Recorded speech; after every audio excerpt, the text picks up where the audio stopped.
Welcome to this episode of Daily DTG.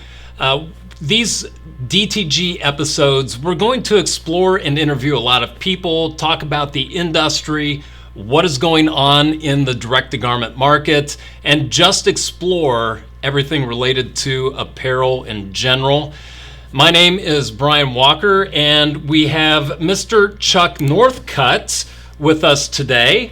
And Chuck Northcutt has an interesting background. He just recently joined iGroup and the entire iGroup family of businesses and that. And very happy to be here, by the way.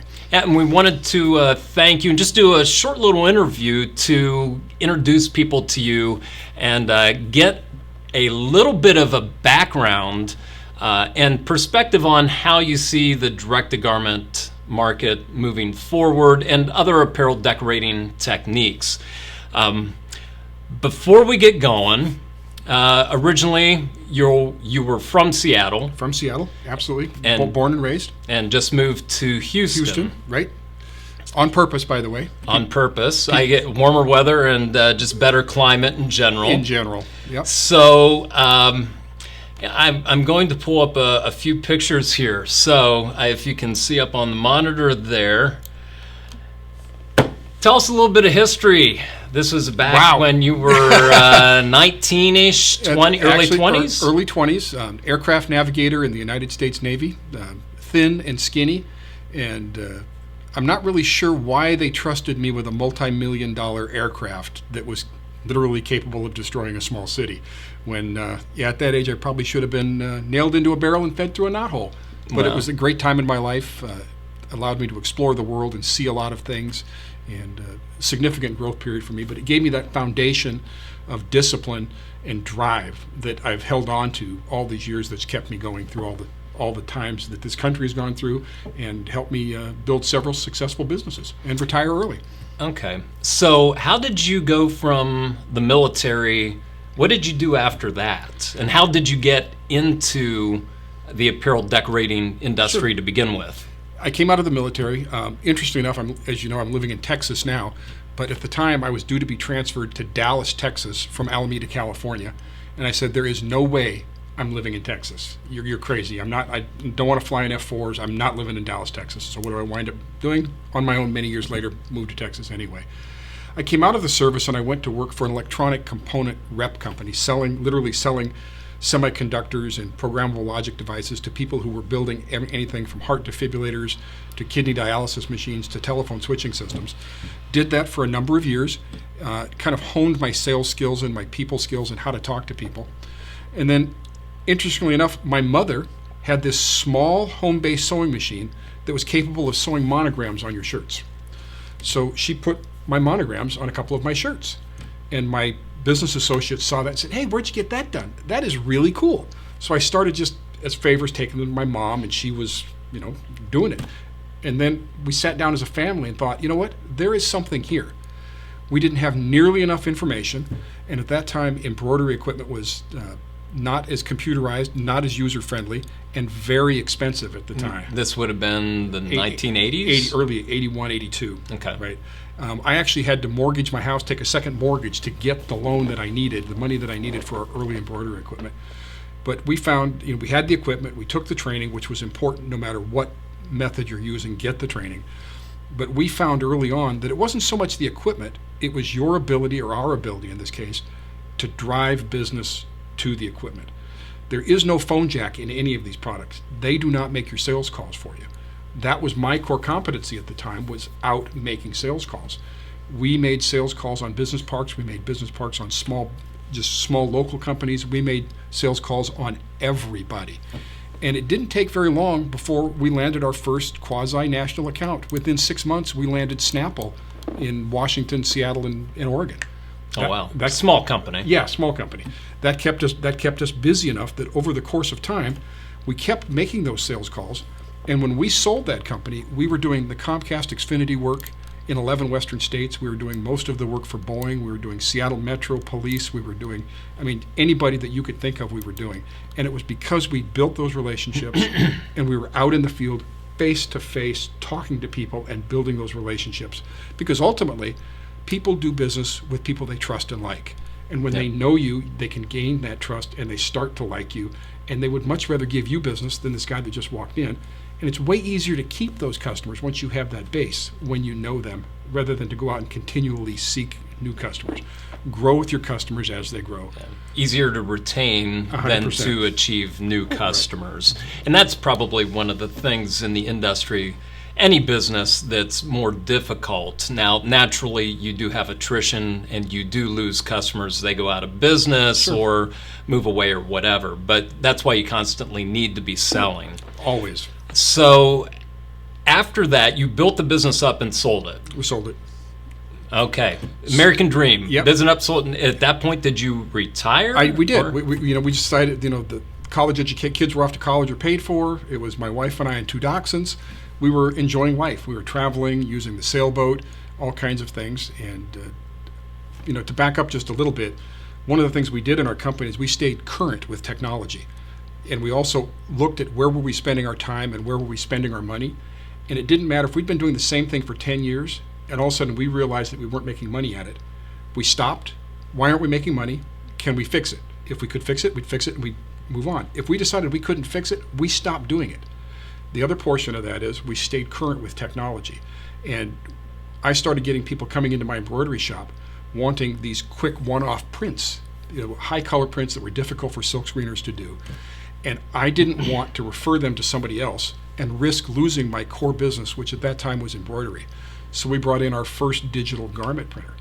And then it was just about keeping my customers in shop. I wasn't looking at it as a profit center. But because we paid attention to where we're spending our time and where we're making our money, we found out really quickly that we were making money doing digital garment printing at a much higher rate and a much higher percentage profit than we were charging per 1,000 stitches in embroidery.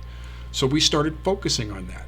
And it's that drive to stay current, to stay with what's leading in the industry.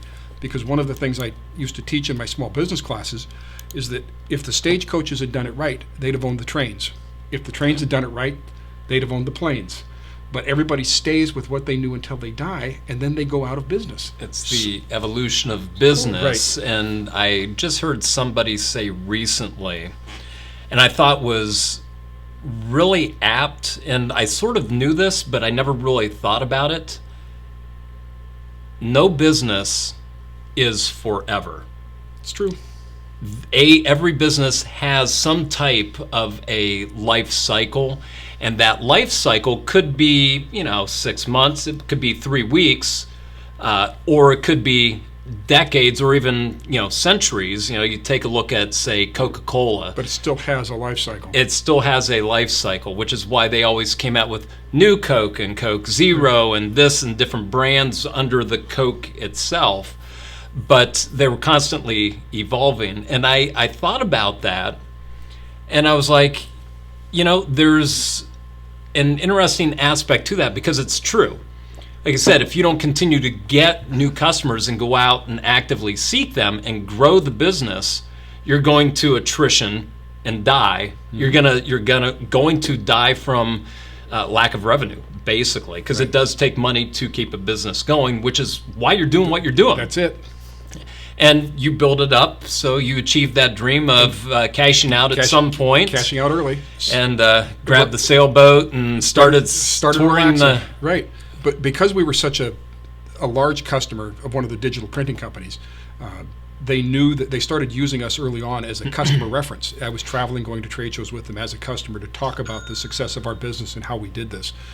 After we retired, I was about a year and a half into it, and I got a call from the then CEO of the company. And he told me, he started it off with, "I'm getting really tired of looking at all your pictures on Facebook of you out on that darn sailboat all the time. I'm either going to unfriend you." Oh, wow. Yeah, so I'm either going to unfriend you so I don't have to look at that anymore, or have a couple of jobs I want you to do for me. Which, nice compliment that they thought enough of me to reach out to me for a project. But I was living in Seattle at the time. They're in Southern California. My first response was, "Thank you for thinking of me. But if this involves me moving to Southern California, you do not have enough money." If you're looking for something that I can do remote or I can travel and something that I enjoy, then we have a point we can talk from. So we came to an agreement where I could stay where I was, wherever that was, whether it was Seattle or Houston, and they would put me on the road, and I would travel. And they give me project, and when I would finish that project, they moved me on to a new project and on to a new project. That went on for about 6 years, and all of those just ended. I developed several software programs for them, helped them get into a RIP company, helped develop workflow, and helped them build their reseller network. And now I'm here to do the same with you guys. Which we're really excited about and appreciate, because I think a lot of people also in their businesses don't really take into account, you get a lot of times as a small shop owner, they have that small shop mentality, right, and they get into the trenches and can't get out of it. Right. They can't work on the business, they're working in the business. And that's I'm to be honest with you, why I'm excited we have you on board is to take some of these projects and free. As a business owner, you have to constantly be thinking 5-10 years down Sure. the road, what are we going to be doing? And with as fast as the industry changes, that's hard to do. Right. And that's where you have to be constantly thinking, building those relationships, taking advantage of the opportunities of what you do best in the industry. And I have to bring this up because one of our side companies under iGroup is the RTP apparel shirts. Right. I would actually consider you the godfather of that industry, because originally, way back when, and my guess, correct me if I'm wrong, it was probably about 2013, 14. Right. That you attempted to bring that to market. Right. And tell me a little bit about what happened with that, because that was early in the DTG, right, early formative years, sure, of what was going on. There's a little bit of dirty laundry that I won't go into too deep, but I had an arrangement. No pun intended. Yeah, I had an arrangement with one of the larger printer manufacturers where I thought this was something I could accomplish. I knew the people, I knew enough about the technology that I could come up with a process and a way to provide a fully pre-treated shirt. But I also knew in my back of my mind what kind of funding that would take and what kind of money that would take. It's one thing coming up with the process, it's another to bring it to fruition and production. Yeah. Scalability, basically. Proof of concept is easy. Well, it wasn't that easy. Well, let me rephrase that. In comparison to the scalability aspect, but coming up with it, and that was 2014? 2014, 2015. 2014, 15. And that was sort of about the time frame that actually I originally started looking at it, because in 2013, we originally got into making the pre-treatments. Prior to that, we did the pre-treatment machines. We still do. But it was one of those things where it's like, at that point in time, if you haven't done direct-to-garment or pre-treating, darn well pre-treating is the least liked aspect of direct-to-garment printing. And still the most necessary to get a good solid print. Correct. And that's when we started about 2014 thinking about the idea of doing it and then working on our version of it. So I believe, and I remember specifically calling you up because we knew you from many of the trade shows and all that for years and years.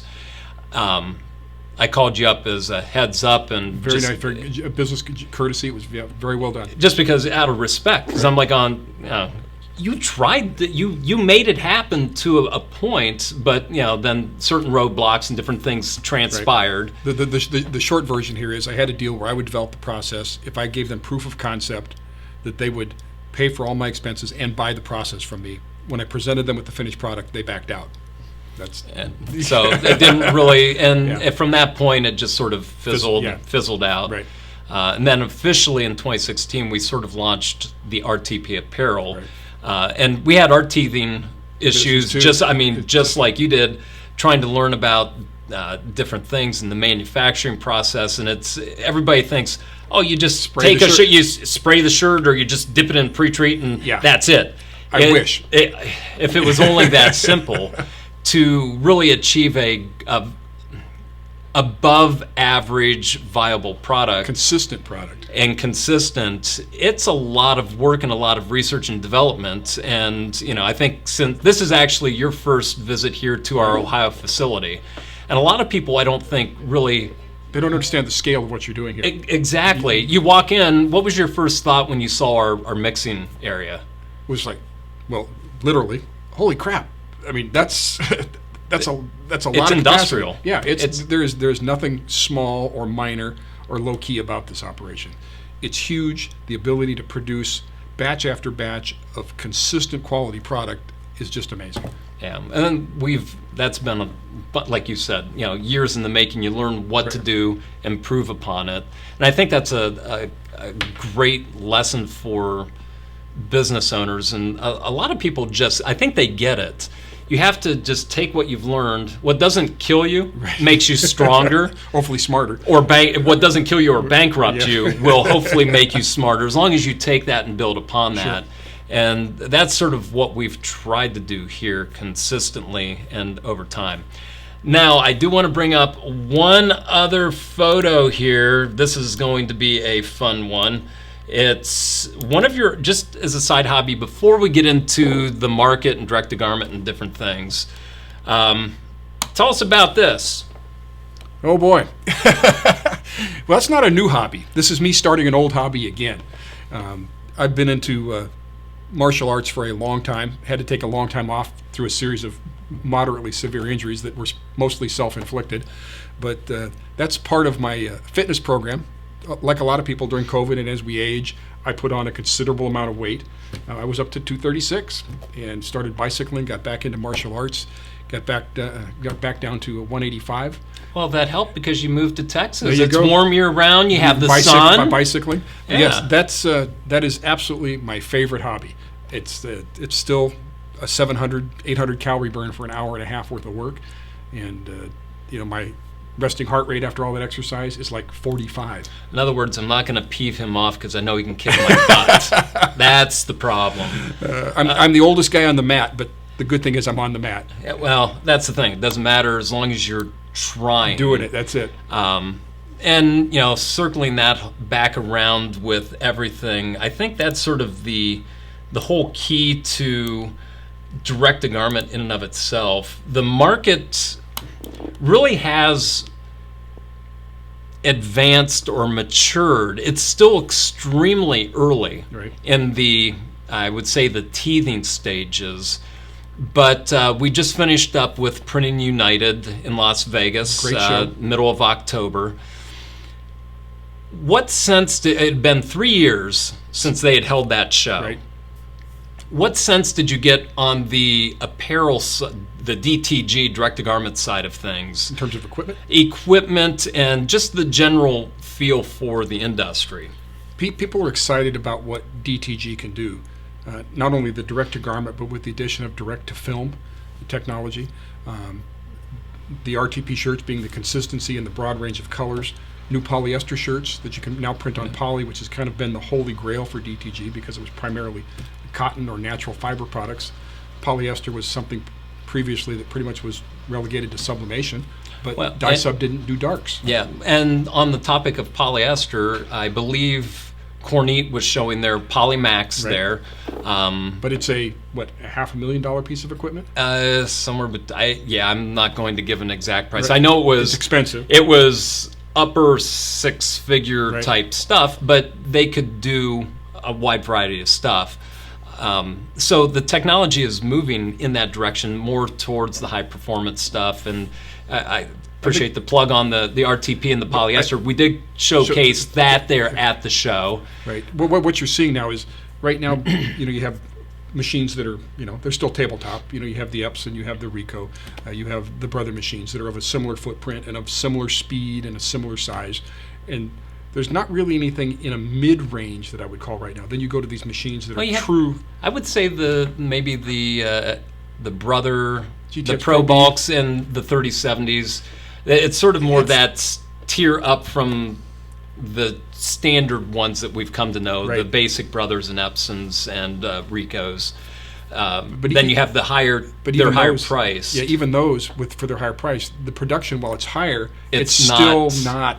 It's not Wow. Yeah. I mean, it's better than the what you call the tabletop Right. version. What needs to happen, and what I see the industry moving towards, one of the advantages of DTG is that it will do so many colors. It'll print more colors than your eye can see. You don't have to burn screens. All I need is a piece of art, digital ready, send it to the machine. Silk screeners can, once they have their screen set up, they can crank out, I mean, it's going fast. When you get a machine that is a little more reasonably priced, that can print unlimited colors at a speed close to an automated screen press, then you're onto something. They're getting there. Right, and that's where the market is going like this. Yeah. But the speed is going like this, but so is the price. the price is definitely going that, because at the show in Las Vegas, M&R had their presses, the Right. digital squeegees and the fully digital stuff. OvalJet showcased their new printer. Was, I guess it's not necessarily new, but newer, and It's the first time I've seen it at a show. first at a show, and that seemed to be working really well. Rock. Rock ROQ had theirs there showing and printing. So a lot of the bigger, well, not necessarily bigger, and Brother had their new inline production thing where it does everything from pre-treating to curing the pre-treat to actually printing. So it's more like an automated Right. press. I agree that's where the market's going. Right now, unfortunately, that alienates a really large portion of the decorating market, because to get into that, you have to have not just hundreds of thousands of dollars, but technical ability, the employees to be able to do it, whereas an automatic screen printing press, technically you could run that with one person. I did see one printer in the Aeon booth. Aeon, I forgot to mention them. Yeah, Sorry. They have their big machines, but they had one called, I don't remember the name of it. Yeah, the smaller one. So it's above a 3070, above a GTX Pro B in terms of production speed, and the price is under $100,000. Yeah, I think it was around 70, So that 80. when we look at We'll those, find out. We need what we're looking for is, the machines are going up in cost, they're going up in speed, but what we need is a little plateau there, or even a dip, something on pricing, sort of like a good midpoint, so you have the super productive Right. machines. Now, I will say this though, typically, even though the machine prices are a lot higher, they can output more. I know, like the OvalJet can produce, they say, upwards of 240 shirts an hour. Realistically, what is that? It depends on how fast people load, but Right. typically, it's like an automatic screen printing press. Yeah, we can do 800 shirts an hour. How fast is the operator? You might only produce 300 or 400 actually on a screen press. And again, does my business Need that, right? And the interesting thing with that is the price point per print drops significantly on those machines, whereas your price per print on the lower tabletop models and that typically is a lot higher. So the machine initially costs less, but your ink costs are more. And I think a lot of people don't really take into account their business model.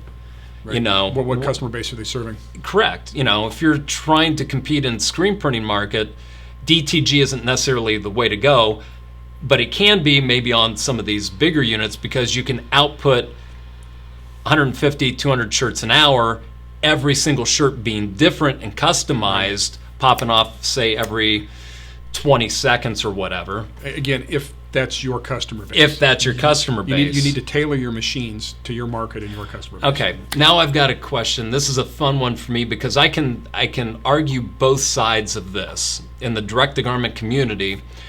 Some will say bigger, faster is better, or are multiple printers at a lower price point a better route to go? I'm curious, because I don't think we've really talked about that. So again, personally. I can make that argument either way. The advantage of the pods that you're talking about, where you have multiples, if I have one go down, I'm not down completely. Okay, it is slower. You can't have one person operating 10 machines. You have a higher burden overhead labor rate, specifically in your cost of employees. If you have one machine, you might have one or two people that can operate this huge machine, but if something goes down with this one machine, You're down completely. You're down, period. So again, I would have to evaluate the market.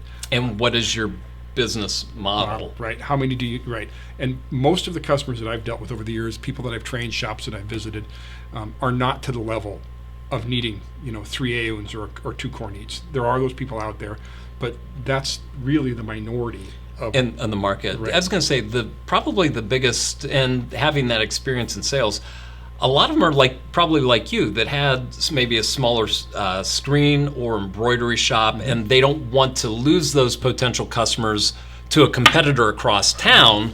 So they end up buying, they have embroidery, maybe 2-color, 4-color screen printing. They add a direct-to-garment to supplement and provide those one-off full-color things to their customers. As a service. As a service. Not as a profit center. And a customer retention tool. Right.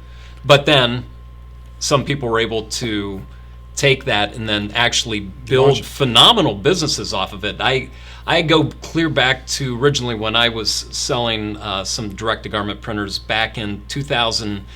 It would have been 2008, 9, I think. And it went to a photographer's house in the middle of nowhere.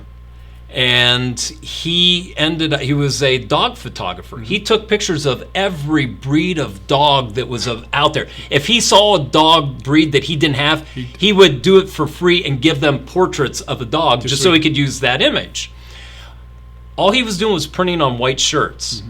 And he had a website like, I love my Chihuahua, I love my Dachshund, whatever. I love my Boxer. All these cute little sayings and that. So he had virtual inventory in artwork, could print it, and the people would just go online, order that shirt, and every day he would print. And I think typically he would do 20 or 30 shirts a day average. But starting like mid-October going through Christmas, he ended up doing 300 to 400 shirts a day. I'm glad they were white. Yeah, they were white because he was popping it out, and that was on an old GT 541 back in the day. Great machine, and it was just interesting because of his business model. He was selling them for $20 a shirt, and being CMYK, very little ink cost, even with the smaller machines and the higher price of the ink itself, because CMYK doesn't really use a whole lot of ink per se. So his per unit cost was down, and he was able to print faster. A white shirt at that time, he probably had $350 wrapped up in the whole shirt, not including labor. But he was doing it out of his basement, literally, making, let's say, $15 a shirt, doing 200. He was making bank. Yep. 200 shirts, 300 shirts a day at $15. Do the math. That's like $3,000 a day. At one point, we had 5 printers. I had 2 printers that did nothing but travel. Our big thing were car shows. Okay. I tried to get into the dog shows, didn't know the right people. Tried to get into horse shows, didn't know the right people. Car shows, you can just sign up and get a booth. We would get there early, and we'd take a picture of every car as it rolled into register, because they put them on this big backdrop. Oh, cool. Take a picture. Sort of like the Walk of Fame whenever people go into movie premieres. And then we'd go. I'd print 1 or 2 of those. I'd go find somebody whose car it was, and they were part of a club. Whether it was a Mustang club or a Camaro club or a Corvette club or Model T club, and we would give them the shirt and say, "You can have this if you'll put it on and tell everybody where you got it." Okay, so that drove traffic. And that cost you what? The shirt? Oh, and like $3 maybe. Yeah. Okay. And then what would happen is I would find somebody to wander around with shirts on their shoulder, showing what we'd done to drive traffic. And then those guys that we gave them to, we tried to give one day, like every club. I'd walk to where these guys were congregated, and I'd say, "Is his car nicer than yours?" "Well, no, heck no." "Well, he's got a shirt." "He's got a shirt. What? Your car isn't good enough to be put on a shirt?" Oh boy, bang, like that. Gee, that salesman came out, didn't it? the best one. It's a little different story. We had a guy walk in. He wanted to have a picture of his truck. He had a really nice restored black pickup truck. He wanted it on a shirt. Okay, well, what size? Small. I'm looking at this guy. Okay, he's not fat, but he's big and beefy. And I'm looking at this, and he says, "No, it's not for me. It's for my wife."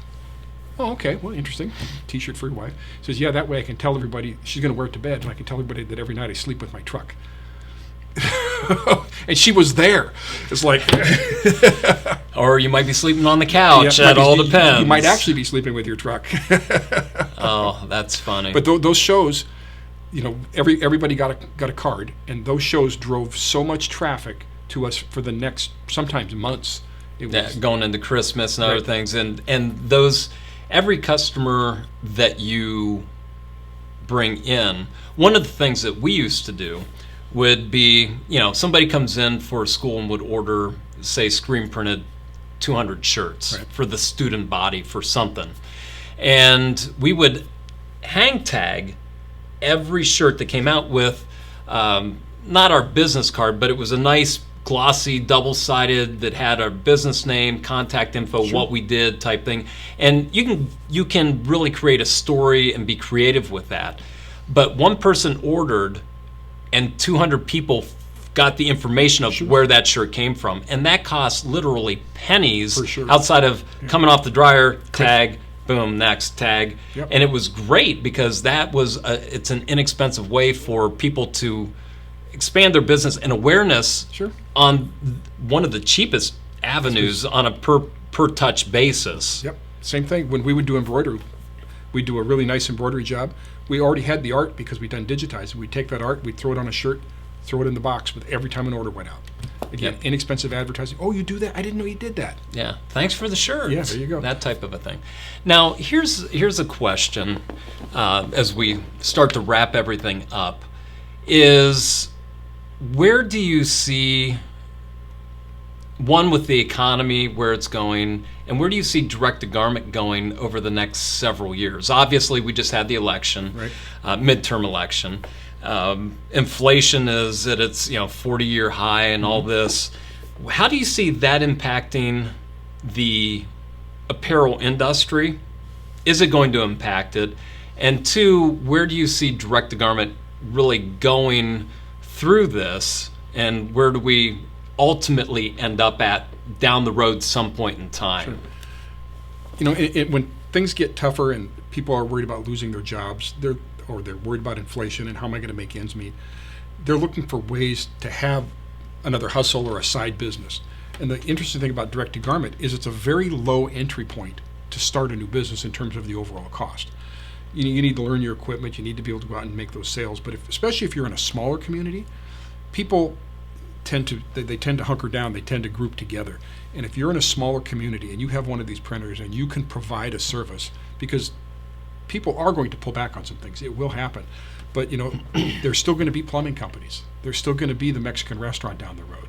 There's still going to be the gardening company. There's still going to be girls soccer. There's still going to be boys t-ball. They're still going to need these things, and they're going to want to reach and deal with people that they know. So especially in the smaller market, that's why we talked about the big machines and what is your market, especially in the smaller prosumer kinds of machines, I see growth. I see growth in the market. I see growth in machine sales. The customer opportunities are still there. Everybody wears t-shirts. I don't even know how many t-shirts I've got at home. I mean, one of my jokes is, estimating the number of garments that are manufactured for garment decorating every year in the U.S. And I think I've talked to you about this before. It's estimated, and there's no great way to determine exactly these numbers, but it's somewhere, we estimate, between 2 and 4 billion with a B in the U.S. alone for garment decorating. Now, if you think about that, there's 325 or 50 million people in the U.S. And if you have children, they're in school. Anytime they do a play or a sport, they're getting a shirt, maybe 2 shirts. You think about that. That number really is not. That's one. It could be anywhere from 5 to 8 or 10 plus shirts a year, 12 shirts a year. All you got to do is take a look in your t-shirt drawer. How many t-shirts do you have that you've gotten over the course of the last year? Lot, right? Or how many did you buy on vacation? Yeah. And that's sort of an interesting thing. And I tend to agree. Typically when times get tougher, apparel decorating seems to be a really good avenue. Like you said, it's not cheap, but it's not exorbitantly expensive. It doesn't cost you hundreds of thousands to get started. You can do it for 30, 40 grand. If you buy used equipment, which I wouldn't necessarily recommend. Not for DTG. Not for DTG, because you're buying and inheriting other people's issues and problems. So much of what's important about a DTG machine is on the inside where you can't see it. It can look perfect on the outside, and you just don't know what's going on inside. It's sort of like a used car. Never know what you're going to get. Life is like a box of chocolates. If you get the one that truly was driven on Sundays by the little old lady from Pasadena, that's good. But the reality is that's probably not the case. Not what happened. It probably wasn't taken care of correctly. Right. But, from the low end, you might be able to get away $5 to $10,000 for used type stuff. But we don't recommend that by any means. I'd say you could get started for probably $20,000, $25,000. Yeah. Depending on your machine, I would go as high as maybe 35. Right. If you already have heat presses, that reduces your costs some. But what is one of the biggest things that people don't think about? Oh, I'm just going to buy this printer and I'm going to print shirts. Yeah. What's the biggest pitfall people don't think about in direct to garment? Well, the machines don't like to sit. And we talked about going out and doing marketing. If you let a DTG printer sit long enough, it's not a question of you might have a problem with it. You will have a problem with it. It needs to be used. You need to be used frequently. It needs to be maintained. So on days when we didn't have business, what we would do is we were printing samples. I'd say, okay, I just passed a veterinary clinic I've never seen. I'm going to print a sample for that guy and go in and see him. That's a great idea. Because a lot of people don't think about, because they're so tied up in their business trying to, again, you have to sort of step back. You had the sales mentality from the medical stuff, all that you did before. And a lot of people may just be working a normal job and jumping into this. And I think that's where education really comes in, is educating yourself on sales, sales techniques, not necessarily manipulation, but just learning how to present, listen to the customer, what do they need, and being proactive and looking for opportunities where other people aren't. Right. And I think that's where DTG really shines. It does. And what we would do and how we would do that, we tracked where we're spending our time, where we're making money, where we're spending our time not making money. We knew historically from making cold calls that if I walk in and say, hey, I'm Chuck with Creative Promotions, we do digital printing, we do embroidery, we do screen printing, that our success rate was about 2%. Oh, that's awesome. Okay. That's sarcasm. So yeah. But when I walked in, we would get into the phone book then, before the internet even, and we would find every veterinary clinic, for instance. We'd call them the West Seattle Veterinary Clinic, we'd call them the South Seattle Veterinary Clinic, we'd call them the North Seattle Veterinary Clinic. We'd have a logo with puppies and kittens and birds, colorful, that would be very difficult to silkscreen. The only thing I would change is name drop it. And when I walk in and say, I'm Chuck with Creative Promotions, well, look what I have done for you, and I give them this shirt with their graphic and the logo. What was your conversion rate when you did that? 10%. Which is 5 times better than the 2%. Still a 90% rejection rate, but the retention of that customer, it doesn't take a whole lot of 10% to build up a very good customer base. Now the key thing is none of those were, it's not like I ever went in and I got a 10,000 piece order. Most of those were 10, 12 pieces. But what happens there, the synergy from that is that person at the front counter, her daughter plays soccer. Mm-hmm. The vet tech in the back room, she and her husband may co-own a plumbing business, or president of the PTA, or the husband of one of the tech vets might own Snapple. There you go. You could, you get the back door and get a huge account like that. Well, actually, that's how I got Comcast. Was very similar to that. I met somebody at Sanmar, and we started talking. Oh, my wife has a single head embroidery machine. Oh yeah, well, how's she doing? She's having a hard time with the digitizing and things. She can't find a good digitizer, and at the time, digitizing was very expensive. And I was doing digitizing. I was actually teaching digitizing for another company. So I started doing her digitizing. She got 2 and 3 and 4 machines, and one day she called me and said, I know you're really busy. What would it take to have you teach me to digitize? So she came in. We spent a couple sessions giving her the basics. About a year later, out of the blue, her husband called me, and I didn't know this about him. He was the purchasing manager for Comcast in Washington. And he said, you've been so nice to my wife. We have this new initiative where we're trying to do business locally.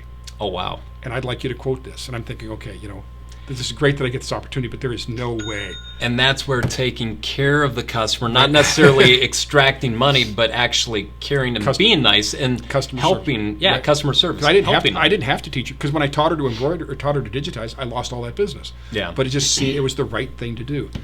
And we sharpened up our pencils, and they called me and they gave me the whole order. The first order was so large that I literally didn't have enough credit any place to buy all the product. I mean, it was like $375,000 worth of product I had to buy. Wow. Now with the embroidery machines I had, I knew that was going to take me like 45 to 50 days to embroider. my net 30 starts when I buy the product. Yes. Okay. So I go back to them, kind of embarrassed, and say, okay, I'm a pretty small company. I really appreciate this, but I might have to give this back to you. I can't buy all this product on net 30 and deliver it in a timely manner because my clock starts running right away. And he does this, puts his head down, and says, yeah, we're a pretty big company. We probably don't need to use you as a bank. Would it be okay if we just paid you in advance? No. Like what? We did business with them for years, and they called us. Part of what actually led to our selling the company is they approached us about going national and providing it. Oh my goodness, yeah. And I looked at the number of machines I'd have to have, the employees I'd have to have, the inventory commitment I'd have to make, and I actually turned it down. I said, well, we're going to take it national. So if you don't, we want you to have it, but if you don't. Those are nice problems to have. Yeah. And that's I think where a lot of small businesses, they again, they're so focused on the inside. Right. It's the education and networking and learning right. how to, I guess, good things come around. Yep. I'm not a whole karma kind of guy, but if you're genuine, actually genuine with right. people, and like you said, here, I'll teach you how to do this, right. because who knows, you might become a lot bigger than me and start doing something else that you could help me with. Right. You know what my grandfather always taught me? Be nice to everybody on your way up because you might be working for them on your way down. That is true. That is true. Well, do you have any parting thoughts about the direct-to-garment industry before we wrap up? It's a growing industry.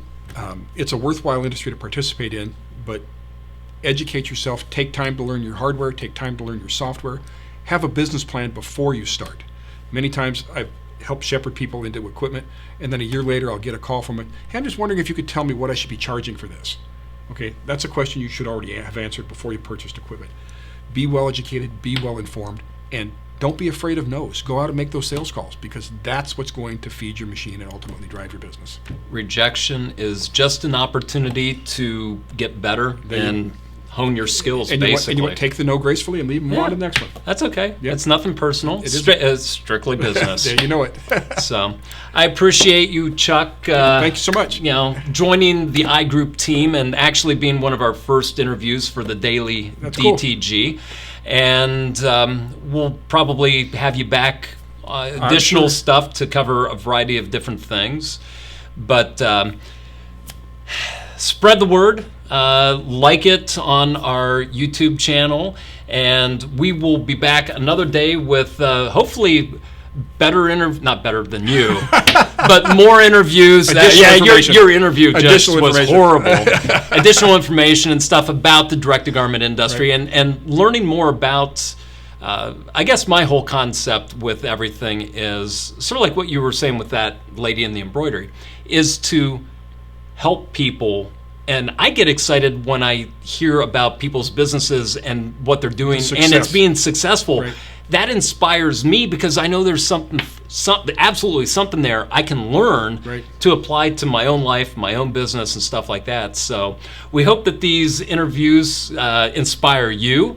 So make sure you spread the word and join us for additional future daily DTGs where we explore direct-to-garment, the apparel market, and a whole bunch of other stuff in between. Thank you. Thank you.